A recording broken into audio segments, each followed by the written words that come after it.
The infamous prison break king in U.S. history, Richard Lee McNair, 3 escapes like a Hollywood action film. In the United States, a country known for having one of the most secure prison systems in the world, there was once a man who wrote himself into the annals of criminal legend. His name, Richard Lee McNair. A former U.S. Air Force serviceman, an undercover police officer, and a petty thief. But what truly made him unforgettable was his extraordinary ability to escape prison, not once, not twice, but 3 times, in ways that shocked even the FBI and left the media in awe. It all started with petty theft. Richard McNair was born in December 1958, in a small town in Oklahoma. His father managed a jewelry store, and the family lived a relatively stable life. As an adult, McNair joined the United States Air Force. But after leaving the military, his life took a turn when he became an undercover cop in North Carolina, a job that brought him into frequent contact with criminals and gang members. Over time, McNair began to change.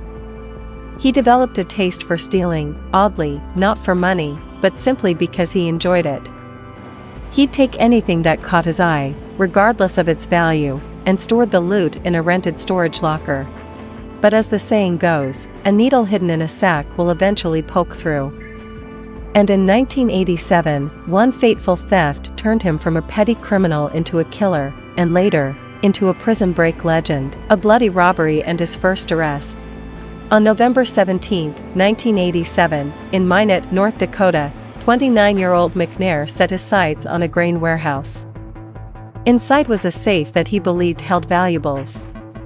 He broke in during the night and used a crowbar to crack the safe. But just as he was about to open it, a truck driver and a security guard walked in. Panicked, McNair pulled a gun. He shot both men, killing the driver instantly and wounding the guard. Having once been trained as a soldier, McNair kept his cool. He collected the bullet casings, took the stolen goods, hid them in his storage locker, and the next day went to work as if nothing had happened. 3 months later, the storage unit owner, unable to reach McNair for overdue fees, opened the locker. Inside were suspicious items and bullet casings. He contacted police. Forensic tests confirmed that the items were linked to the warehouse murder. McNair was arrested the next morning while reporting for work. Escape number 1, the miracle lip balm trick. At the police station, McNair was handcuffed to a chair with 3 officers standing nearby.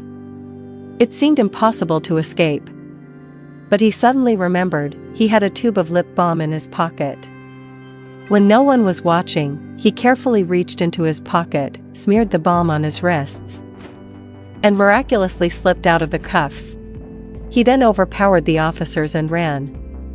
Pursued closely by police, he climbed onto the roof of a nearby 3-story building and tried to leap onto a tree for cover.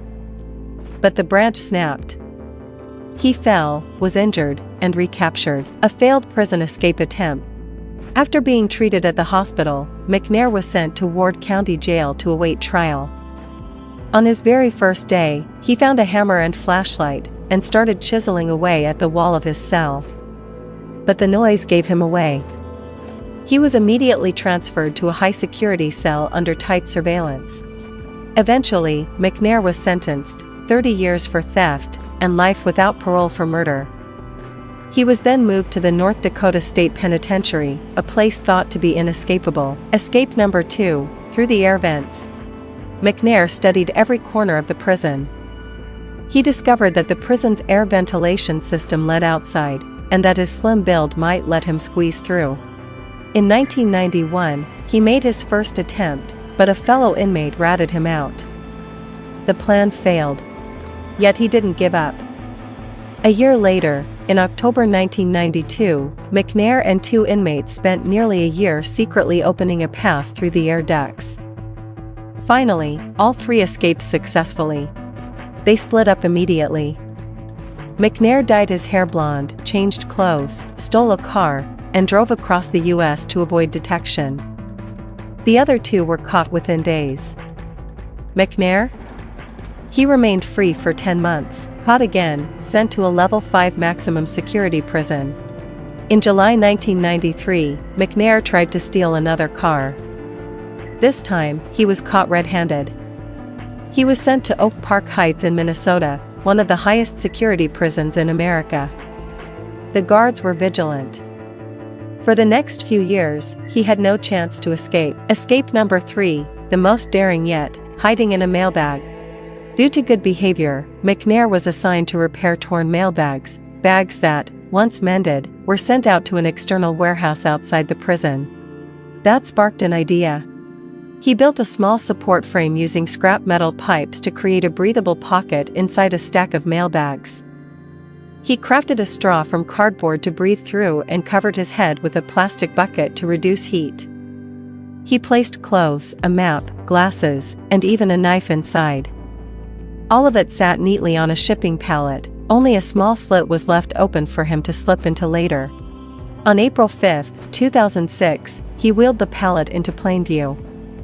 Then, making an excuse to step out for something, McNair disappeared into the bundle of mailbags, sealed it up, and waited.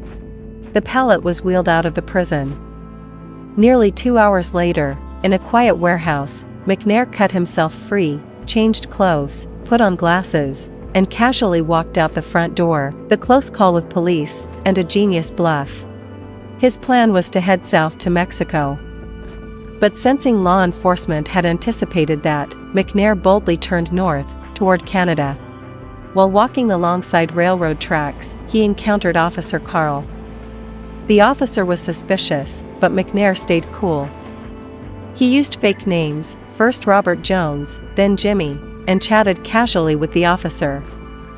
Carl was momentarily confused but let him go, partially because the wanted posters were outdated and unclear. Hours later, after seeing updated photos, Carl realized the man he'd spoken to was McNair, the very fugitive topping America's most wanted list. 1 year on the run in Canada. McNair made it to Canada, surviving by stealing, fencing stolen goods, and leveraging knowledge from his undercover days. In April 2006, he had another near arrest when a Canadian officer asked for his papers. McNair coolly walked around the car to fetch them, then bolted into the woods, and vanished. He stayed hidden for almost a year. The final arrest: "You caught a big fish today." In October 2007, a Canadian officer spotted a suspicious white vehicle. When he signaled the driver to stop, McNair floored it, then abandoned the car and ran into the woods. But he was nearly 49. Age was catching up. After a short chase, police captured him. As they cuffed him, McNair looked the officer in the eye and said, "Congratulations. You just caught a big fish." The end of the road. McNair was extradited back to the US and locked away in ADX Florence, a supermax prison known as the Living Tomb, housing the likes of the Unabomber and international terrorists. There, even McNair would have no more chances to escape. His story stands as proof that no matter how cunning, how fearless, or how brilliant one may be, justice never sleeps. And sometimes, real life truly is stranger than fiction.